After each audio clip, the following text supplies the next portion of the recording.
Hey, what's going on? I'm Naomi Cowan, singer-songwriter coming to you from Kingston, Jamaica.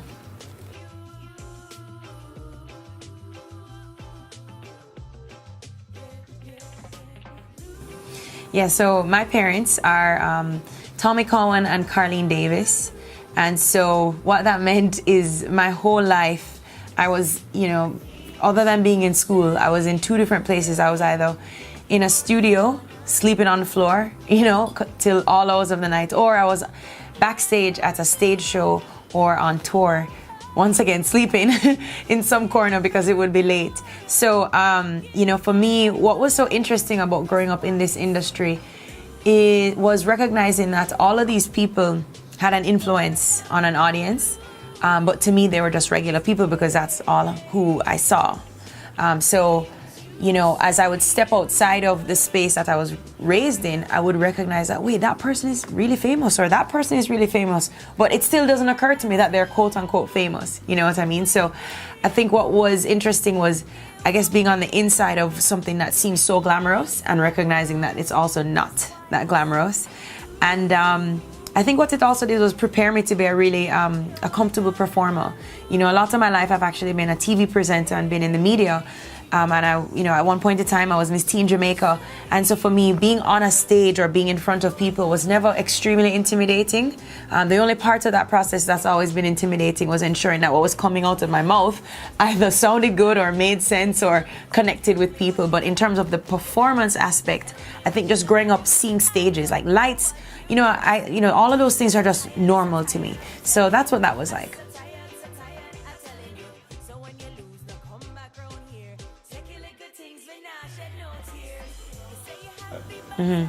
So I just moved back to Jamaica this year from Toronto, Canada, where I was living for about 4 years. I've lived there before for school, but earlier this year I recognized that for the next step in my music, in wanting to delve into reggae music specifically, I needed to be home. I needed to not only be in Jamaica for people to know me, but also to reconnect with the essence of what reggae music is about. And when you look at the history of reggae music, basically it was a sound that was created in the 60s by people, like my dad, Bunny Striker Lee, Lee Scratch Perry, Coxon, like all of those people, they were part of like this small rebellious gang of people that wanted to make music for Jamaica. My dad was telling me that Byron Lee actually first came up with the word reggae because beforehand it was called streggae.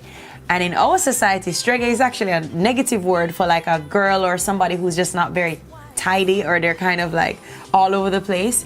So when I really thought about the history of what reggae music was about is the fact that it was a sound that was created for Jamaica. Because before that, people only listened to what was on the radio, which was what was your doo-wop and your R&B and your whatever America was listening to.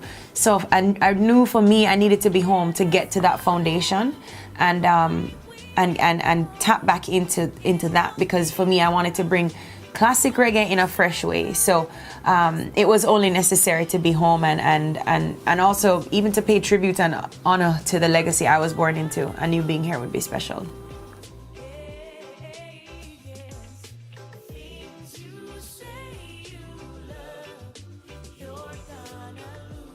Yeah. Yeah, so things you say you love. I'll tell you the story. So last year I was in Toronto and someone connected me to a gentleman by the name of Mark Pelly. Now Mark is a part of the pop reggae band called Magic. Now Magic is very well known for a lot of reggae hits. Their biggest song is Why You Gotta Be So Rude, which was on the Billboard charts for like endless weeks. And so a friend of mine said, hey, if you want to go into reggae, I know a guy.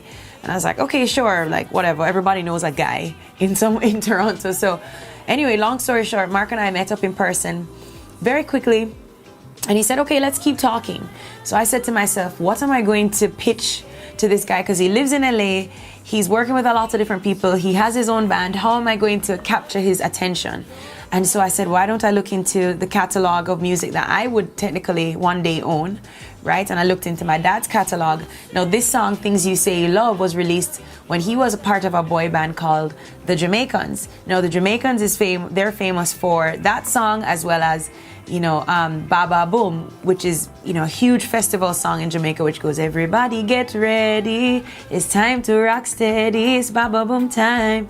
So I chose Things You Say You Love because UB40 also covered it in 2005. And UB40, once again, massive pop reggae band, paid tribute in a way and tipped their hat to that song. And so I said, maybe there's something special about the bass line. Maybe there's something about that song that could be brought around again.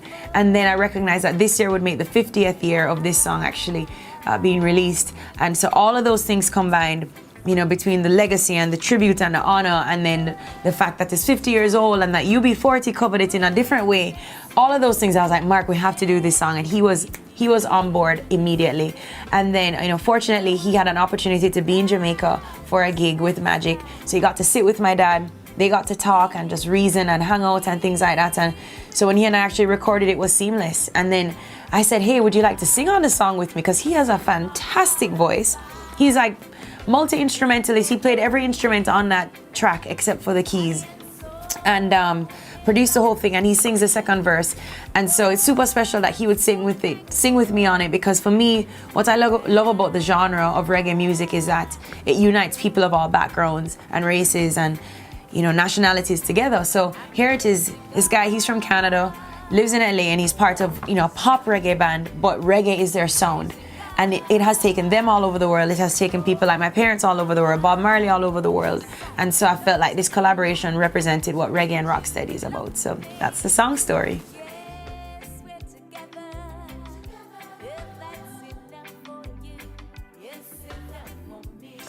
Yeah, so before I chose reggae music, I was more pursuing what people would describe as an indie pop or an acoustic indie sound, because my voice has always been more of a pop voice. So I strayed away from genres like R&B and reggae and anything soulful, because I used to have this very bad insecurity that my voice wasn't black enough, to be very frank. So, I've been told that it has an airy sound. So not eerie meaning creepy, but airy, because I have a natural rasp.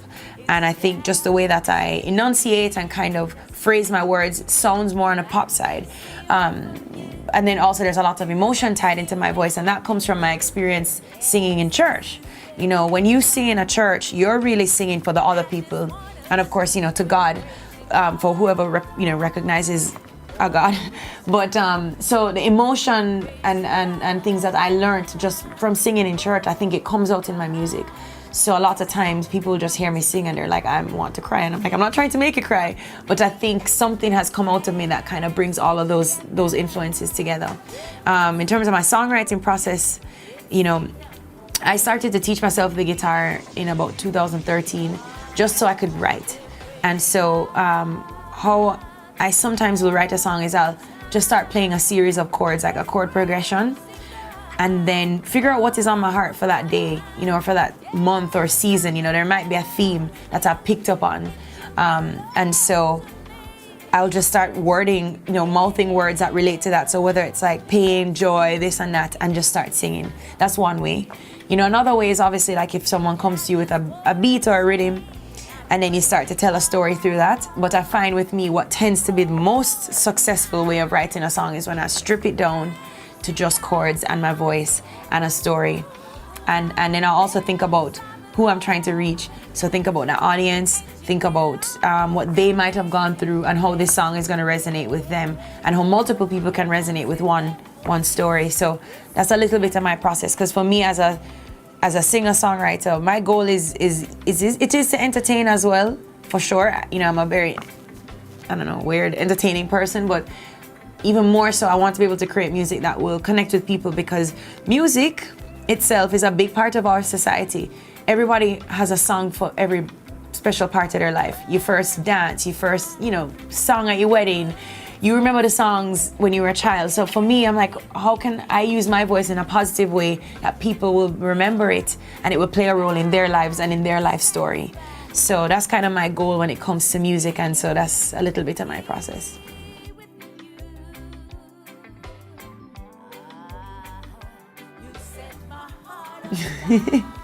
It's so funny, because I know it. What makes me stand out? So thinking from like a marketing perspective, when I look at reggae and look at Jamaican culture, as a female artist, there's a few predetermined routes that sometimes a female singer can take. There's the roots, rock steady reggae, not I would say roots path, so that's like your dreadlocks and like, someone who might be a Rastafarian and they just have that feel, beautiful. I love that vibe. And then you have, your dancehall diva. So that's somebody who kind of sing J and like they're very sexy and, them dance and boom, boom, boom, whatever. And then you have your DJ, like your female DJs, but they're kind of still in that dancehall diva category. And so for me, I don't really fit into any of those, but I'm not either, if that makes sense, because I'm very feminine as a person. Like I love, makeup and like jewelry and dressing up, and I love dancing, right? So I love to bring that element to the stage, but then also I connect personally with a lot of music coming out of the reggae revival movement, the roots side of things, because of a lot of personal things I've gone through. And what I love about reggae singers is that they tell the truth, they talk the things, and they actually tell stories that people are truly going through. So I feel as I'm somewhere in the middle, and I think that's what makes me different. Like the other day, I had the opportunity to freestyle or whatever over dub at Dubwise, and Chronix was up there, and Kabaka Pyramid, and people like Janine was up there, and Kelissa. And then here comes Naomi, and so I had no clue. Like I'm sure everybody was like, "What is she going to do?" But when I came off the stage, everyone was like, "Yo, you killed it, right?" And I think because in that space, I knew what was necessary. It was just about bringing authenticity to the space. You know what I mean? So I loved that opportunity. I loved what happened that night, because for me, it was an example of the fact that I stood out somewhere. And then of course, if you put me on more of a dancehall stage, I might have like a bit of like a, I don't know, like maybe a bit of an innocence coming out that might be different from what everybody else is doing. So I think because I'm somewhere in the middle, that's what makes me different. And obviously I think I can blend in different environments. Bit of a chameleon, but not necessarily trying to fit in with everybody else. Yeah, so what's next? So I've been working on a few new songs to add up to my EP. Mostly been working with Teflon from Zinc Fence Records, and he's super talented. And what we've been doing is collaborating so much. Just meaning like he'll find a sound, send it to me, and be like, "How you think these horns sound? How you think, this one little drum riff sound?" And we've been coming up with ideas that will allow me to, as I said, pay tribute to my inheritance and my foundation and my legacy in music while being fresh and relevant to today's audience. So yeah, what's next is just new music. The single that we have coming out for mid-January is going to be awesome. Like, it's going to be such a fun song. Yeah, I don't want to say too much, but yeah, new music is coming and I'm working on it, consistently and writing a lot. But now writing specifically within this space of like this, cool, fresh reggae sound. So that's it.